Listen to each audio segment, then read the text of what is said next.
హల్లెలూయా. 2 రాజులు 5వ అధ్యాయం 1వ వచనం చూద్దాం. సిరియా రాజు సైనాధిపతి అయిన నయమాను అను ఒకడుండెను. అతని చేత యెహోవాయే సిరియా దేశమునకు జయము కలుగజేసి ఉండెను. గనుక అతడు తన యజమానుని దృష్టికి గనుడై దయ పొందిన వాడాయను. అతడు మహా పరాక్రమశాలి అయి ఉండెను.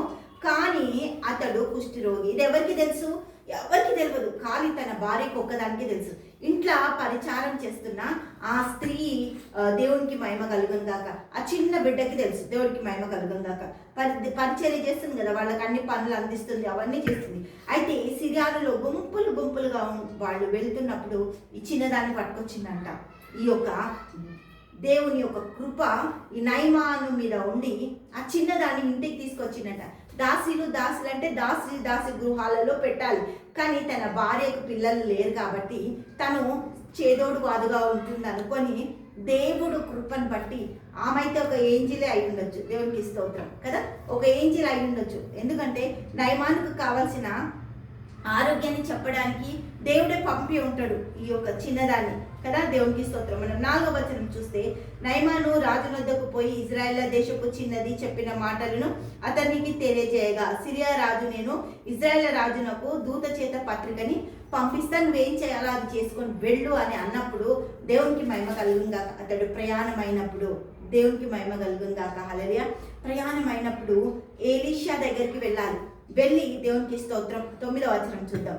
2 రాజులు 5వ అధ్యాయము 9వ వచనం. నయమాను గుర్రంతోను రథంతోను వచ్చి ఎలీషా ఇంటి ద్వారమున ముందర నిలిచి ఉండగా, ఎలీషా, నీవు యోర్దానుకి పోయి 7 మార్లు స్నానము చేయుము.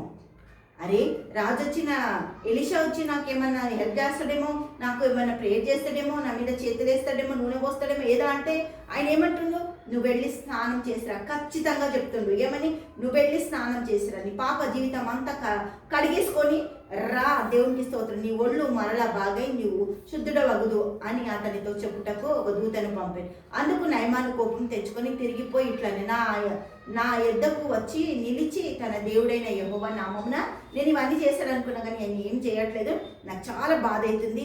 ఈ కుష్ఠ రోగము నేను పోగొట్టుకోవడానికి మా దగ్గర లేవా, మంచి నదులు లేవా, మంచి స్థలాలు లేవా, నేను అక్కడ పోయి స్నానం చేయలేనా, ఎందుకు నేను వచ్చినా అంటే ఈయన నాకు హెల్ప్ చేస్తాడు. ఆయన ఒకటే నిర్ణయించుకొని చెప్తాడు, నువ్వు వెళ్ళి స్నానం చేసిరా, నీ వెళ్ళి నిలబడు, దేవుడి కొరకు నిలబడ్డప్పుడు దేవుని కార్యాలు నీ జీవితంలో జరుగుతాయి.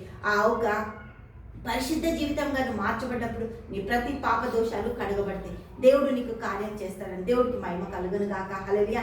ఎలీషా మాట విని నయమాను తెచ్చుకున్న గొప్ప స్వస్థత. హల్లెలూయా. దేవునికి స్తోత్రం. తండ్రి యేసానికి మన స్తోత్రాలు. గొప్ప అద్భుత ఆశ్చర్యకార్యాలు చేసిన తండ్రి, నీ బిడ్డలను దీవించి ఆశించి కృప దయచే ధన్యత నీవు, నీ మహిమత నింపు, అన్ని రంగాలు ఆశీర్వదించండి. అబ్రాహాము సంతానంగా నిలబెట్టండి. యేసుక్రీస్తు నామంలో ప్రార్థిస్తున్నాము తండ్రి. ఆమేన్, ఆమేన్, ఆమేన్.